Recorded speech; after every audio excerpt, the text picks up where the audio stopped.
Hello students, welcome all. आज फिर एक बार एक और नए सेशन के साथ में प्रेजेंट है आप लोगों के सामने। करंट अफेयर्स बैंकिंग बाय दर्शित जैन। आज के क्वेश्चंस देखते हैं क्या क्या है। सबसे पहले देखते हैं question number first. What is the present ratio of repo rate and CRR? Reserve bank of India के द्वारा मॉनेटरी पॉलिसी में कुछ मेजर्स हैं। उन मेजर्स में से दो मेजर के नाम हमारे पास में यहाँ पर आए, रेपो रेट एंड CRR। जैसा कि अगर मैं पहले आपको बता दूं, या जो आप समझते हैं, जिनको नहीं पता उनके लिए, रेपो रेट क्या होती है? रेपो रेट वो रेट जिस पे बैंकों द्वारा RBI से लोन लिया जाता है 90 डेज़ के लिए। ठीक है, रेपो रेट वो रेट जिस पर बैंकों द्वारा RBI से लोन लिया जाता है 90 डेज़ के लिए, that is repo rate. And CRR क्या होता है दोस्तों? CRR is cash reserve ratio, नगद आरक्षित अनुपात। कैश रिजर्व रेशो, नगद आरक्षित अनुपात। नगद आरक्षित अनुपात का मतलब वह अनुपात जो जनरली जो बैंक वगैरह होते हैं ये डिपॉजिट करवाते हैं रिजर्व बैंक ऑफ इंडिया के पास में इन फॉर्म ऑफ कैश। जैसे कि मान लीजिए अगर कोई बैंक के पास में 100 रुपया एक दिन में NDTL बना, तो उसमें से जो भी परसेंटेज डिसाइडेड है CRR के लिए, वो कैश के फॉर्म में RBI को जो दिया गया है, दैट इज़ CRR। ठीक है, तो इनका रेशो पूछा गया है कि रेपो रेट और CRR का रेशो क्या है वर्तमान में। तो अभी आपको ध्यान होगा कि कोविड-19 जो ये एक कंसेप्ट फैला था, बहुत ज़्यादा फैला हुआ है अभी भी। तो इसके स्टार्टिंग में रिजर्व बैंक ऑफ इंडिया ने अपनी मॉनेटरी पॉलिसी में कुछ कुछ चेंजेस किए थे। उन चेंजेस में से रेपो रेट में भी चेंजेस थे और CRR में भी चेंजेस थे। तो यहाँ पर जो नए चेंजेस हैं, if we go through with the answer, तो द रेशो इज़ 3:440। ठीक है, जो रेशो है वो है 3:440, यानी कि CRR की जो वैल्यू है, CRR इज़ 3%। ये थोड़ा सा यहाँ पर एक्सचेंज हो चुके हैं, बट द रेशो इज़ 3:440, यानी कि CRR जो है, CRR तो है 3%।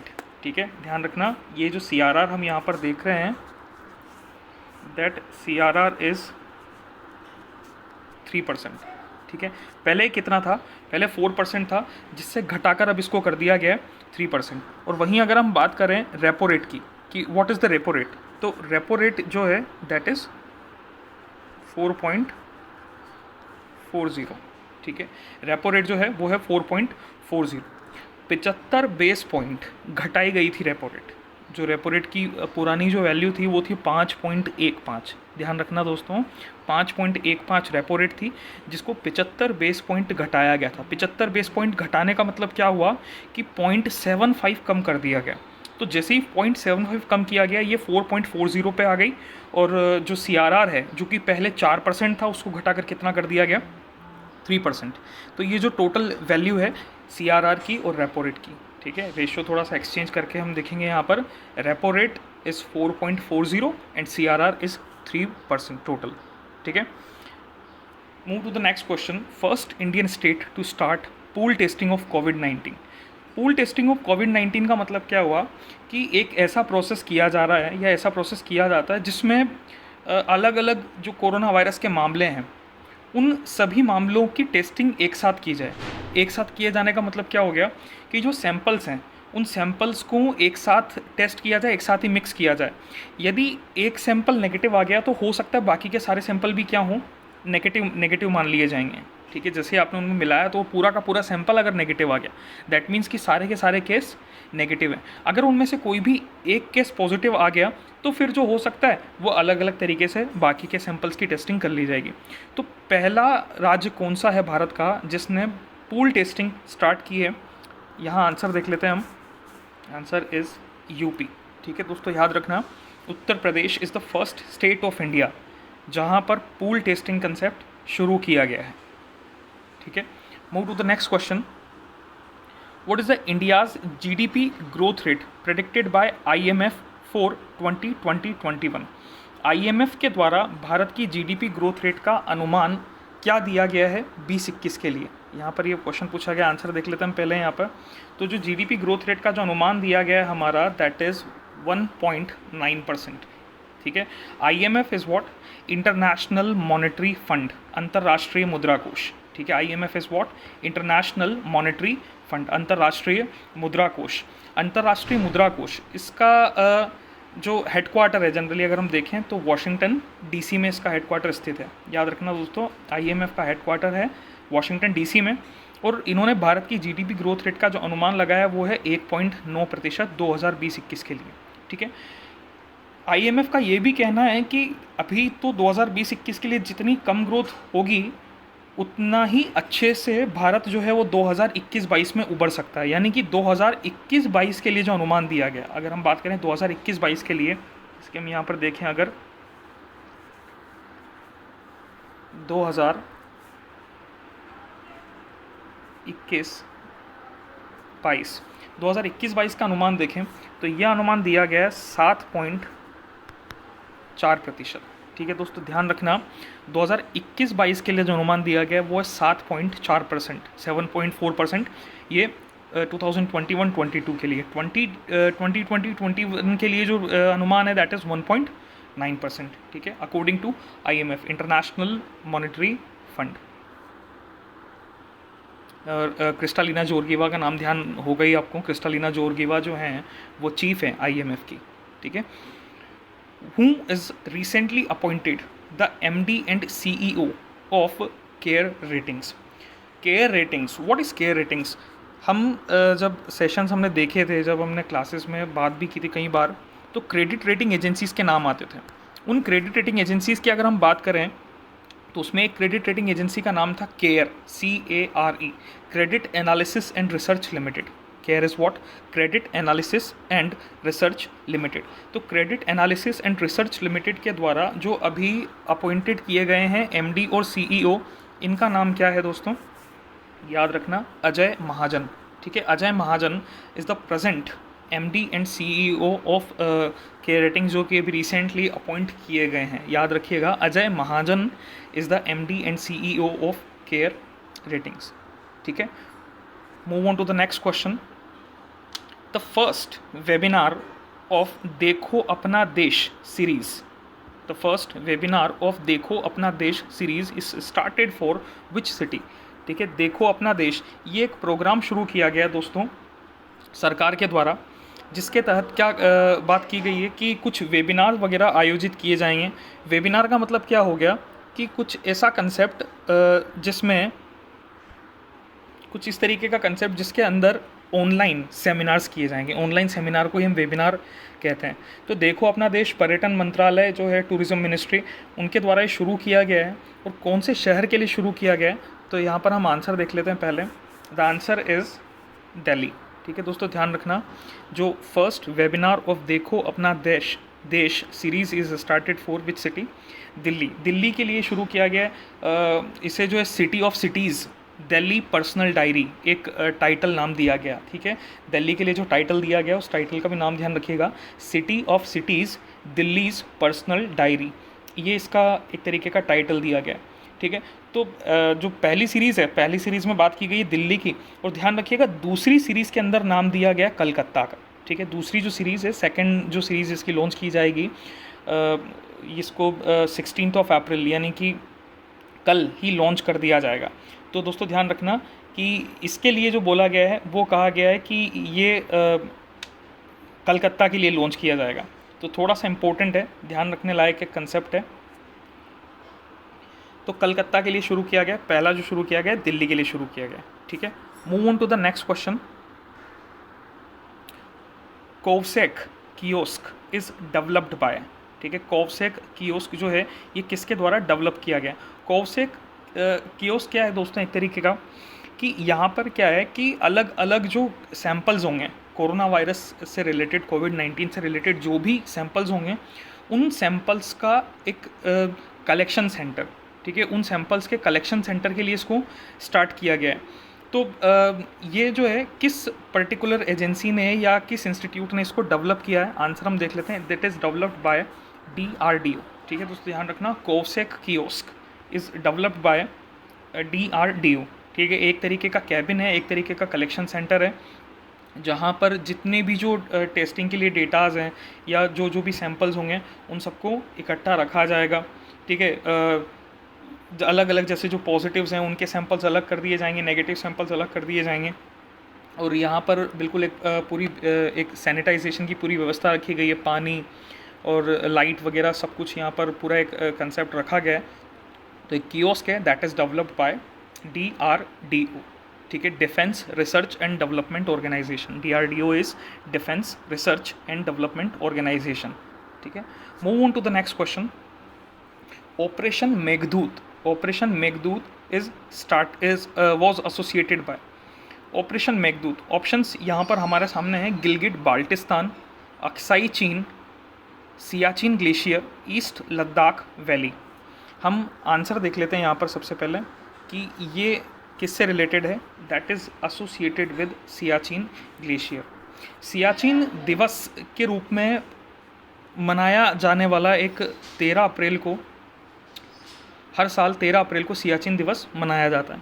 तो यहाँ पर ऑपरेशन मेघदूत क्या है दोस्तों, 1984 में, 1984 में, याद रखिएगा 1984, 1984 में ये लॉन्च किया गया था। 13 अप्रैल 1984 को ये लॉन्च किया गया था, भारतीय सैनिकों के द्वारा लॉन्च किया गया था कि पूरे जो सियाचिन ग्लेशियर है उसके ऊपर सफलतापूर्वक नियंत्रण हासिल कर लिया गया था, ठीक है। जो पूरा जो सियाचिन ग्लेशियर है उस सियाचिन ग्लेशियर को अपने कंट्रोल में ले लिया था जो इंडियन आर्मी है उनके द्वारा।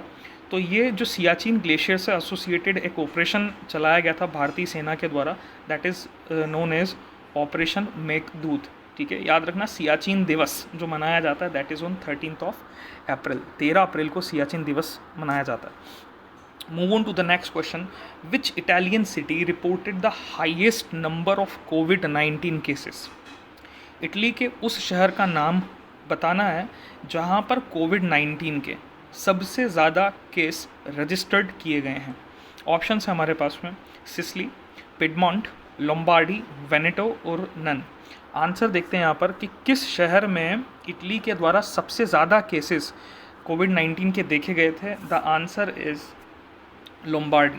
इटली का लोम्बार्डी शहर जहाँ पर 62,153 62,153 केसेस हैज़ बीन रजिस्टर्ड, ठीक है दोस्तों, ध्यान रखना 62,153, 62,000 से ज़्यादा केसेस रजिस्टर्ड किए गए लोम्बार्डी के अंदर।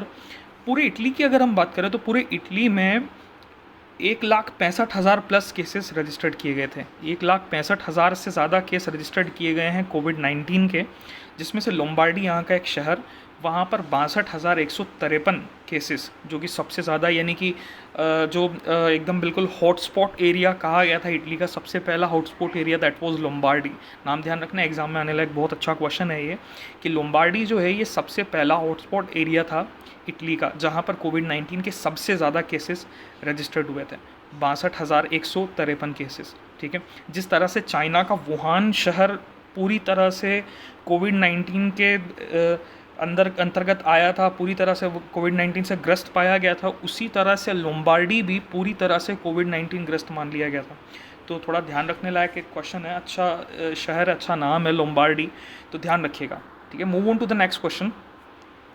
Who is going to launch the Sunrise mission? Sunrise mission is launched by, यहाँ पर कुछ अलग अलग जो संस्थाएं हैं उनका नाम दिया गया है, स्पेस जो अलग अलग तरीके के ऑपरेशन चलाए जाने वाली जो संस्थाएं हैं, ऑर्गेनाइजेशन, स्पेस ऑर्गेनाइजेशंस, उनका नाम ISRO, NASA, CNSA Roscosmos ISRO Bharat से, नासा अमेरिका से, CNSA चाइना से और रोस्कोसमोस रशिया से।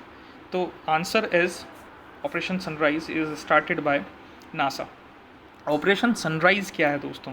ऑपरेशन सनराइज, पहले तो हम इसकी फुल फॉर्म देख लेते हैं। सन रेडियो इंटरफेरोमीटर स्पेस एक्सपेरिमेंट। सन रेडियो इंटरफेरोमीटर स्पेस एक्सपेरिमेंट, ठीक है। SUN सन, R का मतलब है यहाँ पर रेडियो, I का मतलब है यहाँ पर इंटरफेरोमीटर, S का मतलब है यहाँ पर स्पेस और E का मतलब है यहाँ पर एक्सपेरिमेंट। तो ये एक मिशन शुरू किया गया 30 मार्च को नासा के द्वारा। यानी कि इसमें क्या किया जाएगा, जो भी सोलर साइक्लोन्स का मतलब हो गया कि सूर्य पर आने वाले जो तूफ़ान हैं, सूर्य पर किसी भी तरीके का अगर कोई तूफ़ान आया, कोई भी किसी भी तरीके की एक्टिविटी ऐसी हुई, तो उसके बारे में जो इन्फॉर्मेशन लिए जाने के लिए नासा के द्वारा एक ऑपरेशन शुरू किया गया है, दैट इज़ सनराइज़, ठीक है दोस्तों, ध्यान रखना। सनराइज़ ऑपरेशन जो है that is launched by NASA क्या करेगा ये मिशन, जो भी वहाँ के solar cyclones, solar typhoons, solar जिनको हम सौर तूफान भी कहते हैं, तो उन सौर तूफानों का अध्ययन और वहाँ की जो सोलर प्रोसेसिंग है उसको समझने के लिए ये अध्ययन, ये जो कंसेप्ट है इसको शुरू किया गया है। ठीक है, इस मिशन के तहत टोटल 6 क्यूबसेट को जियो सिंक्रोनस ऑर्बिट में स्थापित किए जाने की बात की गई है। ठीक है दोस्तों, ध्यान रखना, इस मिशन के अंतर्गत टोटल 6 क्यूबसेट, ऐसे 6 अलग अलग तरीके के क्यूबसेट्स होंगे जिनको जियो सिंक्रोनस ऑर्बिट के अंदर स्थापित किया जाएगा। और वहाँ से क्यूबसेट से जो सूर्य के लिए अलग अलग तरीके की रेडियो वेव्स वगैरह निकाली जाएंगी, तो उन रेडियो वेव्स के द्वारा टेलीस्कोप से ये पता लगाया जाएगा कि यहाँ पर जो तूफ़ान हैं या यहाँ की जो सोलर प्रोसेस है, सौर प्रणाली है, वो किस तरीके से काम कर रही है, क्या क्या कंसेप्ट है यहाँ पर। 3D अलग अलग तरीके की टेक्नोलॉजी लॉन्च की गई है, इसमें 3D इमेजिंग की जाएगी।